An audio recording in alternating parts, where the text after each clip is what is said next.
ओम श्री परमात्मने नमः। ओम नमो भगवते वासुदेवाय। श्रीमद् भागवतम महापुराण तृतीय स्कंद अध्याय 9। ब्रह्मा जी की भक्ति।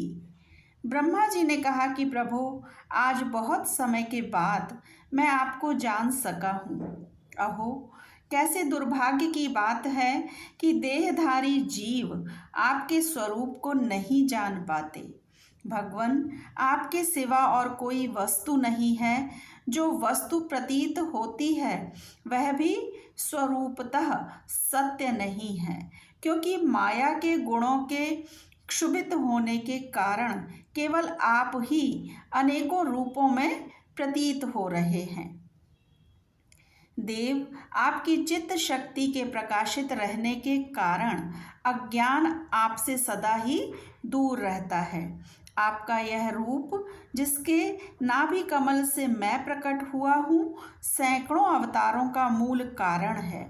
इसे आपने सत्पुरुषों पर कृपा करने के लिए ही पहले पहल प्रकट किया है। परमात्मन, आपका जो आनंद मात्र भेद रहित अखंड तेजोमय स्वरूप है, उसे मैं इससे भिन्न नहीं समझता। इसलिए मैंने विश्व की रचना करने वाले होने पर भी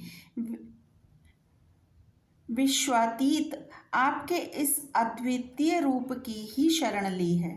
यही संपूर्ण भक्त और इंद्रियों का भी अधिष्ठान है। हे विश्व कल्याणमय, मैं आपका उपासक हूँ। आपने मेरे हित के लिए ही मुझे ध्यान में अपना यह रूप दिखलाया है। जो परमात्मा विषयासक्त जीव है, वे ही इसका अनावर करते हैं। मैं तो आपको इसी रूप में बार बार नमस्कार करता हूँ।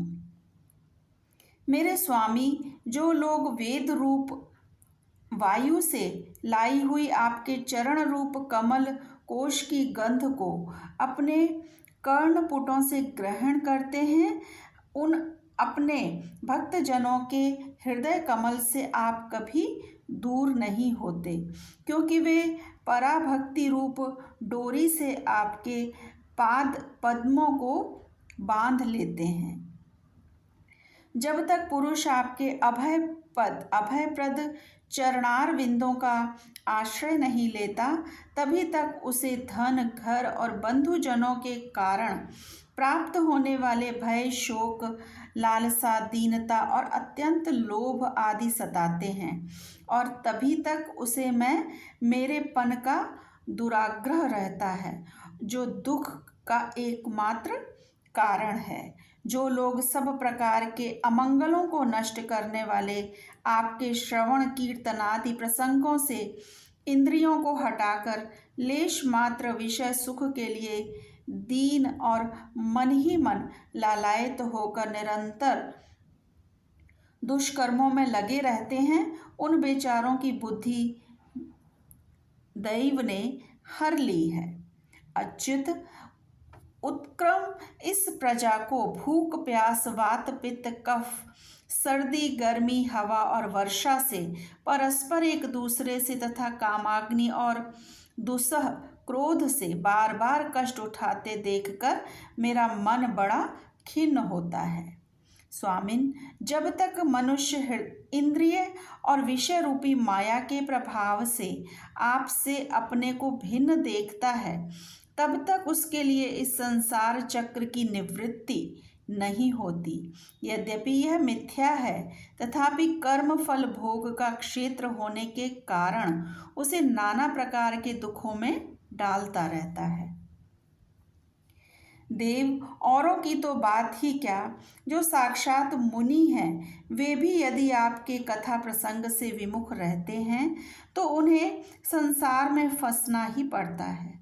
वे दिन में अनेक प्रकार के व्यापारों के कारण विक्षिप्त चित्त रहते हैं, रात्रि में निद्रा में अचेत पड़े रहते हैं। उस समय भी तरह तरह के मनोरथों के कारण क्षण क्षण में उनकी नींद टूटती रहती है, तथा दैववश उनकी अर्थ सिद्धि के सब उद्योग भी विफल होते रहते हैं।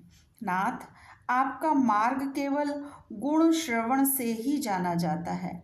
आप निश्चय ही मनुष्यों के भक्ति योग के द्वारा परिशुद्ध हुए हृदय कमल में निवास करते हैं।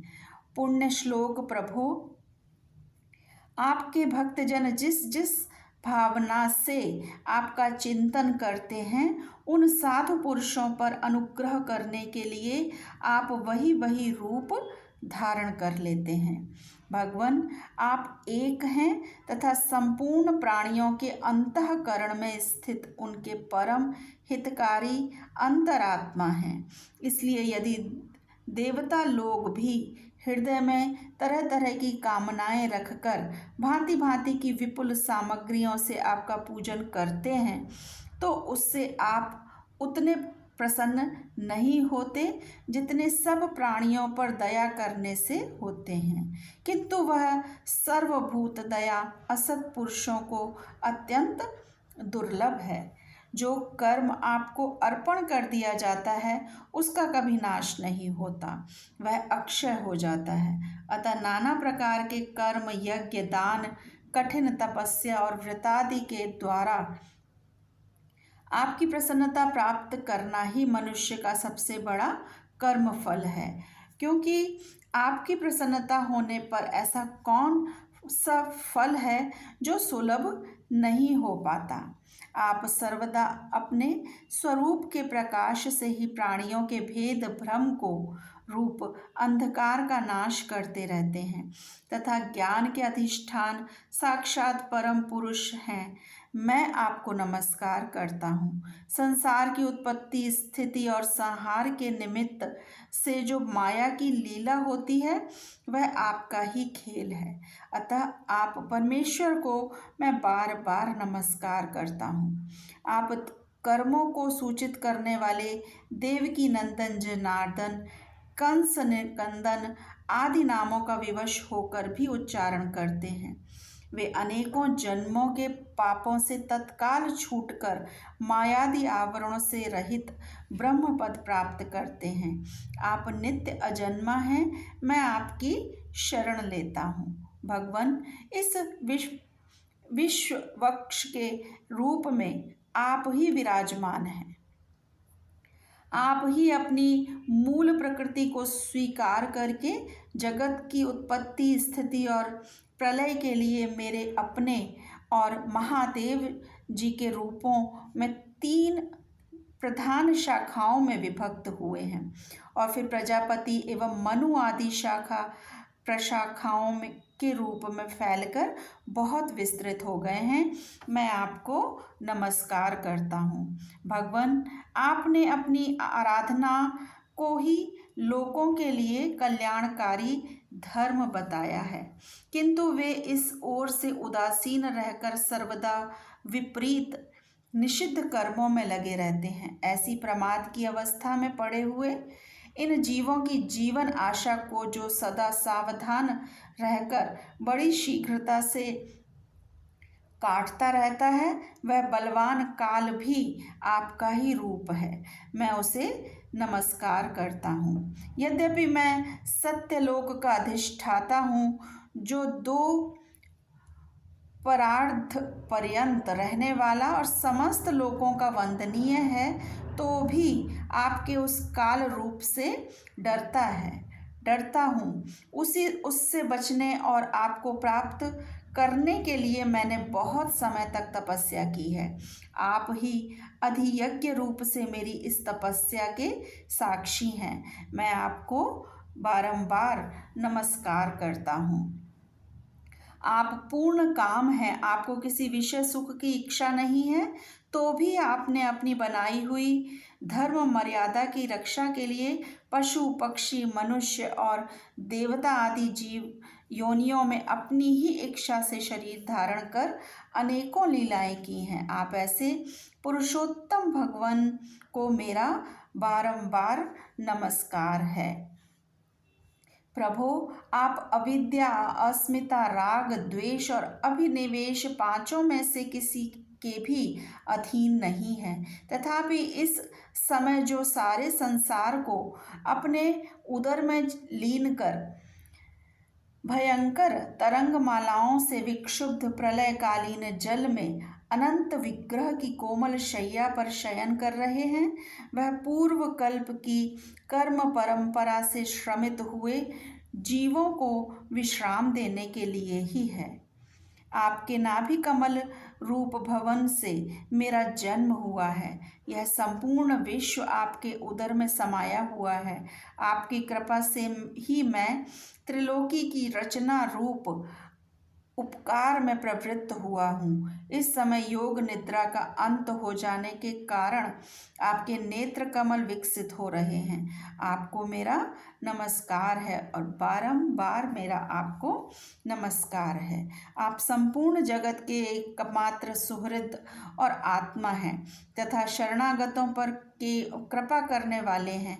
अतः अपने जिस ज्ञान और ऐश्वर्य से आप विश्व को आनंदित करते हैं, उसी से मेरी बुद्धि को भी युक्त करें, जिससे मैं पूर्व कल्प के समान इस समय भी जगत की रचना कर सकूं।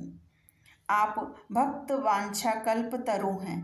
अपनी शक्ति लक्ष्मी जी के सहित अनेकों गुणावतार लेकर आप जो जो अद्भुत कर्म करेंगे, मेरा यह जगत की रचना करने का उद्यम भी उन्हीं में से एक है।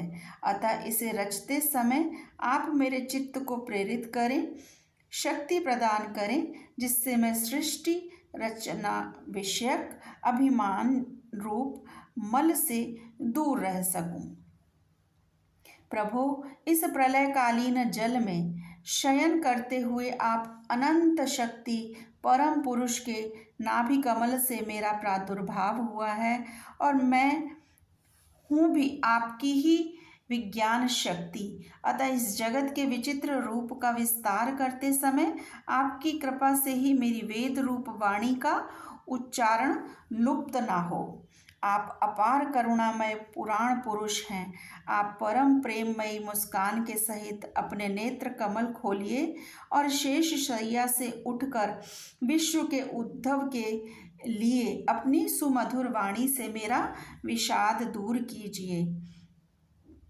श्री मैत्रेय जी कहते हैं, विदुर जी इस प्रकार तप, विद्या और समाधि के द्वारा अपने उत्पत्ति स्थान श्री भगवान को देखकर तथा अपने मन और वाणी की शक्ति के अनुसार उनकी स्तुति कर ब्रह्मा जी थके से होकर फिर मौन हो गए।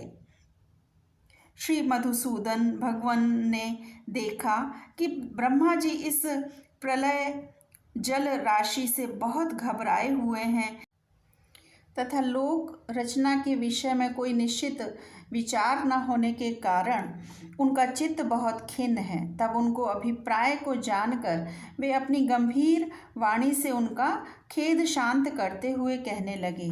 श्री भगवान ने कहा कि वेद गर्भ, तुम विशद के वशीभूत हो आलस्य न करो और सृष्टि रचना के उद्यम में तत्पर हो जाओ। तुम मुझसे जो कुछ चाहते हो उसे तो मैं पहले ही कर चुका हूँ। तुम एक बार फिर तप करो और भागवत ज्ञान का अनुष्ठान करो। उनके द्वारा तुम सब लोगों को स्पष्टतया अपने अंतःकरण में देखोगे।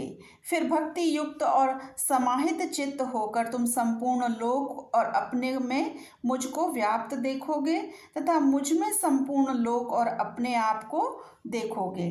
जिस समय जीव काष्ठ में व्याप्त अग्नि के समान समस्त भूतों में मुझे ही स्थित देखता है, उसी समय वह अपने अज्ञान रूप मल से मुक्त हो जाता है।